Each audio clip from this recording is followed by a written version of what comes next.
Hello, I'm Christy McCormick, Commissioner of the U.S. Election Assistance Commission, or EAC. And I'm Commissioner Thomas Hicks. This year, we're honoring Black History Month by reflecting on the Selma to Montgomery marches in Alabama. This ultimately led to the passage of the Voting Rights Act in 1965. As we are in a presidential election year, many voters have or soon will be casting their ballots. It's important to remember and honor those who fought for the right to vote. To share his firsthand experience in the fight for voting rights, we're pleased to have civil rights activist John Suttles here joining us today. Mr. Suttles moved with his mother to Selma, Alabama at the age of 12. He became a civil rights activist as a teen when at age 16 on March 7, 1965, he was one of a brave youths involved in the attempt of voting rights march to Montgomery, starting with the crossing of the Edmund Pettus Bridge. Despite the marchers being beaten and gassed on Bloody Sunday, he was not deterred. He has worked throughout his life to encourage and support nonviolent civil activism. And we are also joined by Tegan Sorensen, a park ranger at the Selma to Montgomery National Historic Trail in Alabama. Established by Congress in 1996, this trail recognizes the 1965 Voting Rights March in Alabama. Dr. Martin Luther King Jr., along with Black and white nonviolent supporters, fought for the right to vote in central Alabama on this 54-mile National Park Service Trail. Thank you so much to both of you for being with us today. Mr. Suttles, can you tell us about your experience joining the march on Bloody Sunday? Well, I often think about what was I thinking and how did I get there. It was, and then when I realized that it was all about equal treatment for my mother. And I also would think about my uncle who fought in the Korean War, and neither one could vote. And my mother had a double whammy. She couldn't ride the bus when she got off work. So it wasn't hard for me to imagine myself wrapped up in the movement, and so I did. I didn't have any reservations about it when it was time to put my worth online, and that's what I did. Ranger Tegan, can you describe the events that led to the 1965 Voting Rights March? Yeah, thank you, Commissioner Hicks. So the history, I think we, of course, know most well known is that Bloody. But there was organization happening in Selma and across the South for voting rights going back decades. And a big part of that in Selma was a couple by the name of Miss Amelia Boynton and Mr. Sam Boynton. They started organizing in the 1930s, kind of in people's basements, wherever they could. And slowly but surely that movement grew. And in 1963, SNCC, and then later, the Student Nonviolent Coordinating Committee, later the SCLC as well, joined the Southern Christian Leadership Committee with Dr. King, and became part of that movement as well. And it was in January of 1965 that Dr. King came to Selma, to spread that movement further. There was more that needed to be done, more of a push. And it was in February 18th, this month, our Black History Month, that in 1965, that Mr. Jimmy Lee Jackson was shot during a night march up in Marion, Alabama, just half an hour from Selma, while he was protecting his grandfather and his mother. And that moment was a catalyst, It was a spark for that organization. People in the local communities were devastated, and he died about 8 days later, February 26th. And it was just the next weekend, that Bloody Sunday, that first march was attempted. And the original idea came from Mr. Jimmy Lee Jackson's death, right? It was originally to carry his body, his coffin, from Selma to Montgomery to show the governor what had happened, right? What had been done here. It, of course, became much more of a symbolic march instead, but that was the catalyst, the spark that was unfortunately needed. Mr. Suttles, you talked a little bit about what motivated you. You were only 16 years old. You still had another 2 years before you could vote. Was that on your mind at all? And what was it like being in that march at that age? It was on all of our minds. As you know, the movement took hold only after the young people in Selma got involved. And we knew that we wasn't eligible for a ballot, so to speak. We knew that it was when we do what we was getting ready to do, it would be because of our grandparents, our parents, and other people such as my uncle and people that served in the armed force, the United States Army. We knew all of those things, and still we decided that we was going to take that on. We was going to put that on our shoulders, so to speak, and carry them just like they have carried us up until this point in our life. Oh, that's amazing. That's so forward thinking for such a young person. At 16, I don't know what I would have been thinking. So just very impressive. They didn't give us a choice. They meaning the system. It did not give us a choice. We chose that out of desperation, out of survival mode. We chose to do that. And had they given us another choice, who knows? Maybe history would have a different compass right now. But they didn't. And so, as you know, that young people have a tendency to start the new, people say I shouldn't say revolution, but for lack of better words, young people always take care of what need to be done for the future. That's true. Ranger Tegan, can you talk to us a little bit about the Voting Rights Act of 1965? And how did the march lead to its passage and it impact the voting rights for Black Americans? Yeah, so the Voting Rights Act was signed into law less than 5 months, right after the Selma to Montgomery March. I mean, it had been kind of an idea, it had been a stalled idea in Congress a year prior, because the 1964 Civil Rights Act had just been passed. So President Johnson, didn't want to further push the demographics, so to speak, but rather decided to wait, unfortunately, as was often the case in the civil rights movement, authorities waiting, right, telling people to wait. And so it was actually introduced to Congress after Bloody Sunday, right? That was that push that unfortunately was needed. So on March 17th, just 10 days after Bloody Sunday is when that was introduced to Congress, and it was able to be passed into law several months later. And that essentially, it abolished a lot of, not all of course, but a lot of the barriers that the Black communities here in the South and across the United States faced in trying to exercise their constitutional right to vote. So it abolished poll taxes, right, having to pay money to vote.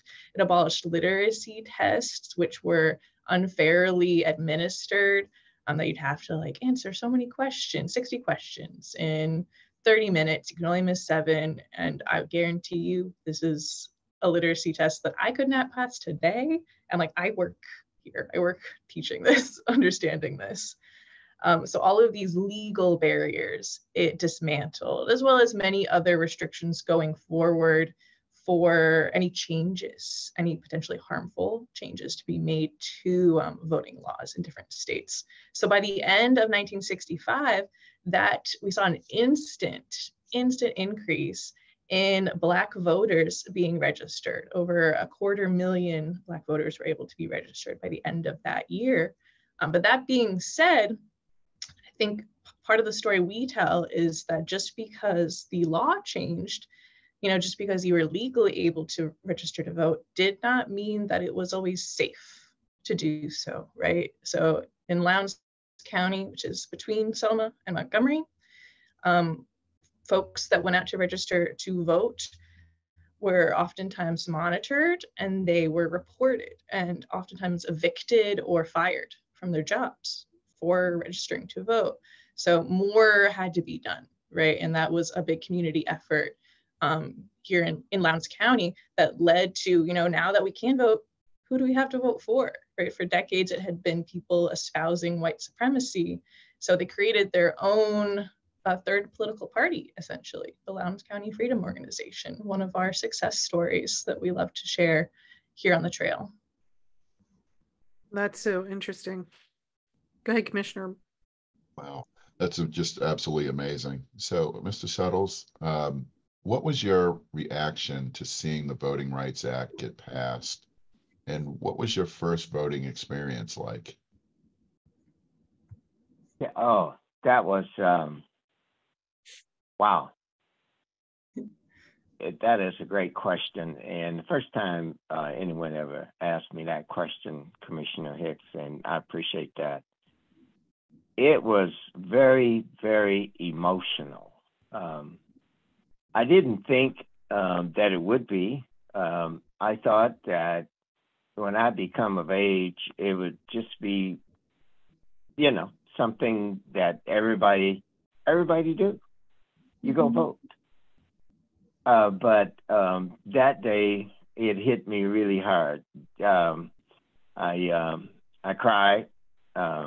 It was a happy cry, and I thought about all of, to take a quote from my dear friend John Lewis, I thought about all the good trouble I got into to get to that point.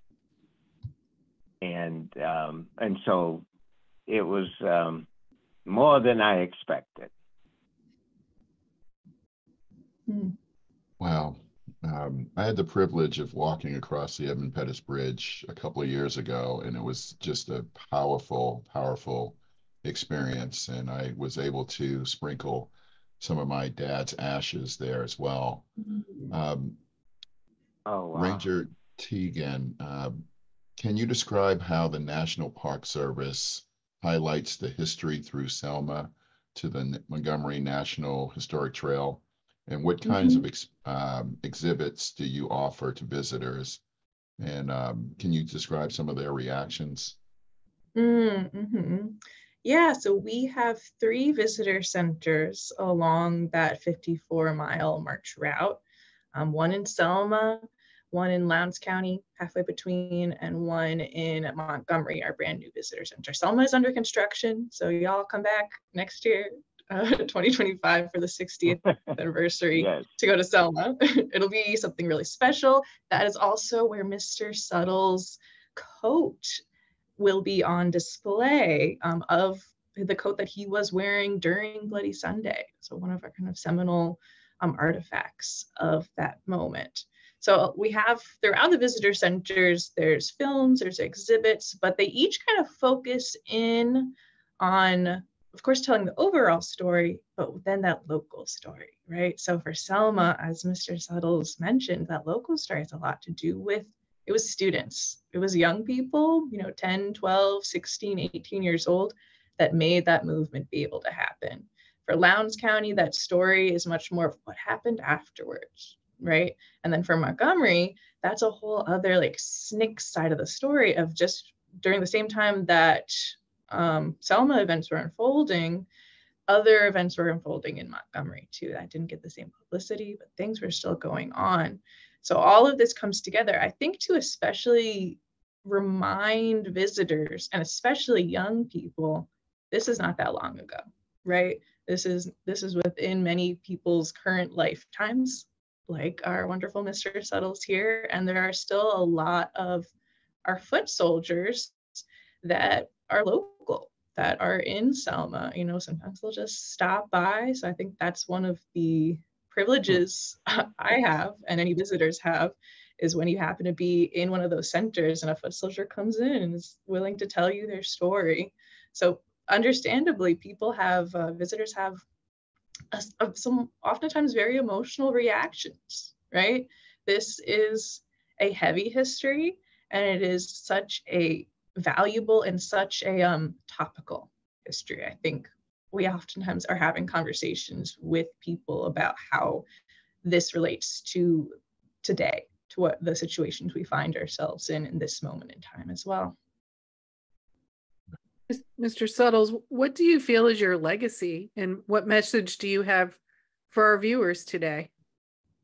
What do you think we could learn from this history that could apply to voters' civic engagement today?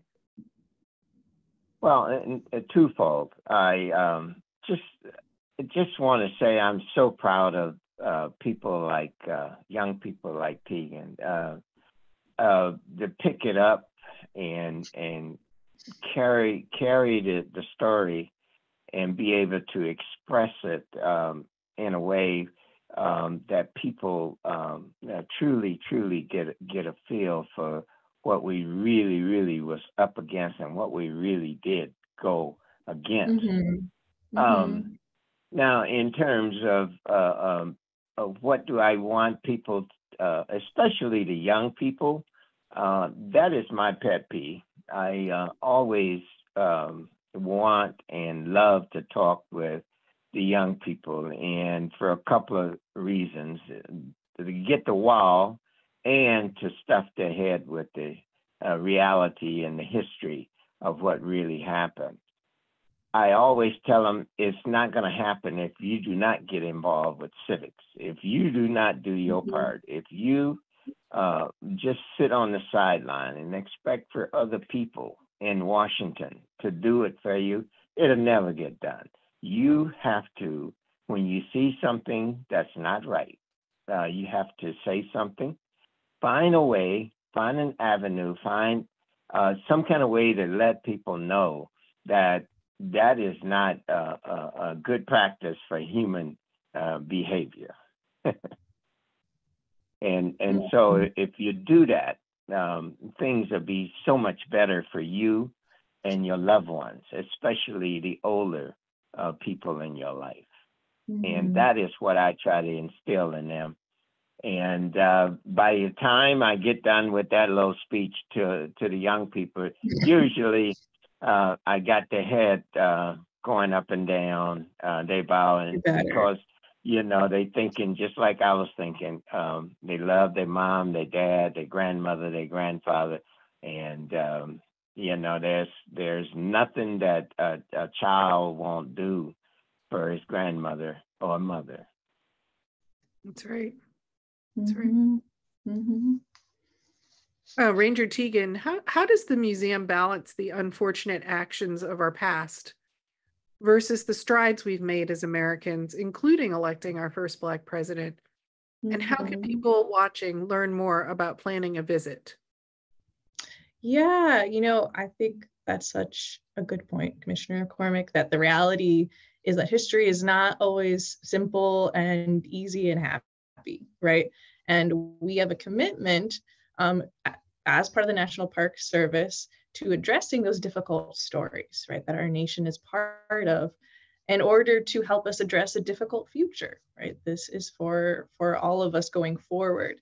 And so I think oftentimes the question we kind of find ourselves asking is, how can we, you know, knowing what's happened in the past, how can we do our best to help anyone who's faced those injustices to continue, or people that continue to face injustice, how do we give justice to them, right? And how do we make a better future? So there's always a balancing act, of course, of telling the reality and also inspiring people. And I think for us, we, on the Selma to Montgomery National Historic Trail, it's luckily pretty easy to find inspiration throughout this story.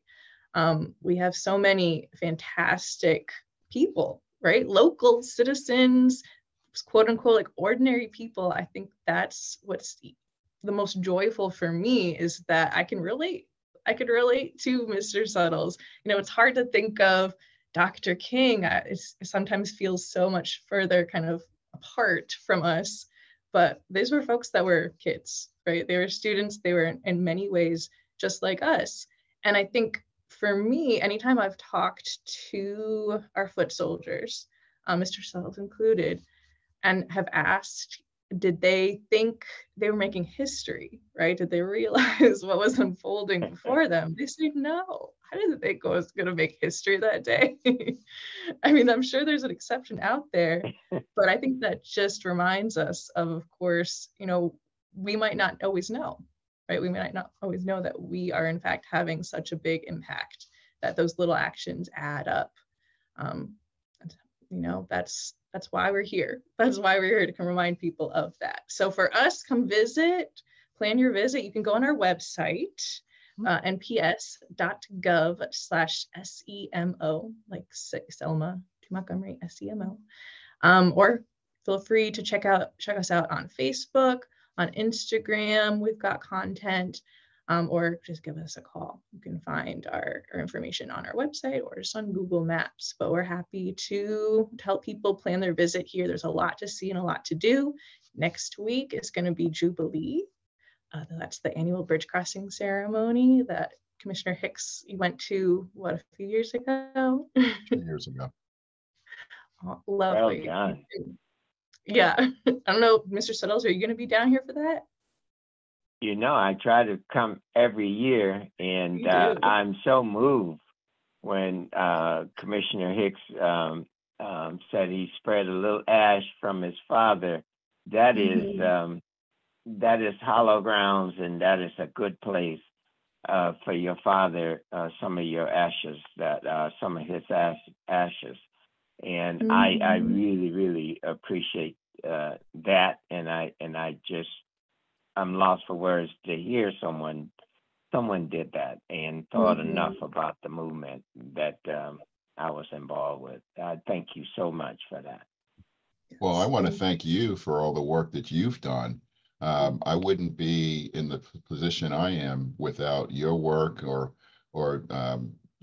Representative John Lewis, who I had the honor of working with when I worked on Capitol Hill. But it's because of the work and struggles that you have done that I'm able to be in this position today. So I want to thank you, and I want to thank Ranger Tegan for your service to our country to keep this alive for folks to know what happened on that day and what became from that day. So thank you both for your efforts. Yeah. Some years ago, You're welcome. When I was working at the U.S. Department of Justice in the voting section of the Civil Rights Division, we had a case, and I had the pleasure of interviewing an older Black lady who talked about how precious she held the right to vote, and just how upset she was that a lot of young people take that for granted. So this is extremely important for us to continue to educate, especially young people, and I appreciate all that both of you do on that behalf, because it is a very important right, one that we should never take for granted. So thank you so much, Mr. Suttles, and to Ranger Tegan, both for joining us today. And we just happy to celebrate Black History Month, and we look forward to folks visiting with you and joining in the upcoming celebrations. So thanks so much. Thank you. Yeah, thank you for having us.